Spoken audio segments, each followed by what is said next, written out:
ভারী বর্ষণে বিপর্যস্ত চট্টগ্রাম, কক্সবাজার সহ পার্বত্য জেলাগুলো।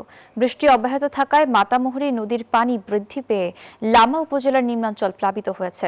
টানা ভারী বর্ষণের কারণে পর্যটক ও জনসাধারণের নিরাপত্তা নিশ্চিতে 10 জুলাই পর্যন্ত সব পর্যটন কেন্দ্র বন্ধ ঘোষণা করেছে জেলা প্রশাসন।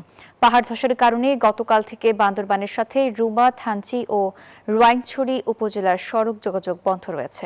বৈরী আবহাওয়ায় থানচি উপজেলায় আটকা পড়েছে পর্যটকরা। সাগরের নিম্নচাপের প্রভাবে থেমে থেমে বৃষ্টি হচ্ছে চট্টগ্রামে। এই অবস্থায় পাহাড় ধসের আশঙ্কায় ঝুঁকিপূর্ণ এলাকা থেকে সরে যেতে মাইকিং করছে জেলা প্রশাসন। ধন্যবাদ। আপনি যেমনটাই বলছিলেন, গত কয়েকদিন ধরে এই যে সাগরের নিম্নচাপের কারণে বান্দরবানে কিন্তু এই টানা ভারী বর্ষণ অব্যাহত আছে। এখন এই মুহূর্তে ভারী বর্ষণ চলছে। আমি এখন দাঁড়িয়ে আছি বান্দরবান সাঙ্গু নদীর তীরে। আমি যদি এই পাশ থেকে একটু দেখাতে চাই, গত কয়েকদিন ধরে টানা ভারী বর্ষণের কারণে বান্দরবানের প্রায় সাঙ্গু নদীর পানি বিপদসীমার অতিক্রমের চুই অবস্থায়।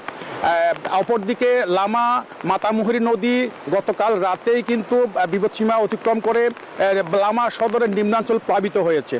এছাড়াও লামার সাথে আলীকদমের যোগাযোগ বন্ধ হয়ে গেছে।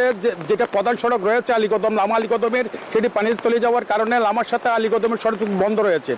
আমি আরেকটা বিষয়, পাহাড় ধসের বিষয়টা যদি জানাতে চাই, বান্দরবানে গতকাল থেকেই কিন্তু ছোট বড় অসংখ্য পাহাড় ধস হয়েছে, যার ফলে থানচি, লামা, রোয়াংছড়ি সহ বেশ কয়েকটি উপজেলায় সড়ক যোগাযোগ বন্ধ রয়েছে।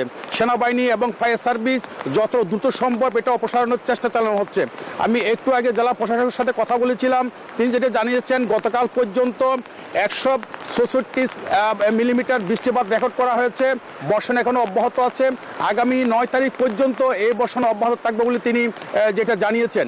এবং তিনি আরও জানিয়েছেন দুর্যোগ মোকাবেলায় বান্দরবানে জেলা প্রশাসনের উদ্যোগে 220টি আশ্রয় কেন্দ্র খোলা হয়েছে। যেহেতু বন্যায় প্লাবিত দুর্যোগ ক্ষতিগ্রস্ত মানুষজন যেন এই আশ্রয় কেন্দ্রে আশ্রয় নিতে পারে। বান্দরবানের পরিস্থিতি খুব নাজুক পরিস্থিতি, এদিক ওদিক ছুটে যাচ্ছে মানুষ এবং বিভিন্ন আশ্রয় কেন্দ্রে ছুটে যাচ্ছে। এই ছিল আজকে বান্দরবান আমার সর্বশেষ পরিস্থিতি। এই চলে যাচ্ছে মেঘলা। Bashundhara public school and college 2026 শিক্ষাবর্ষে ভর্তি চলছে।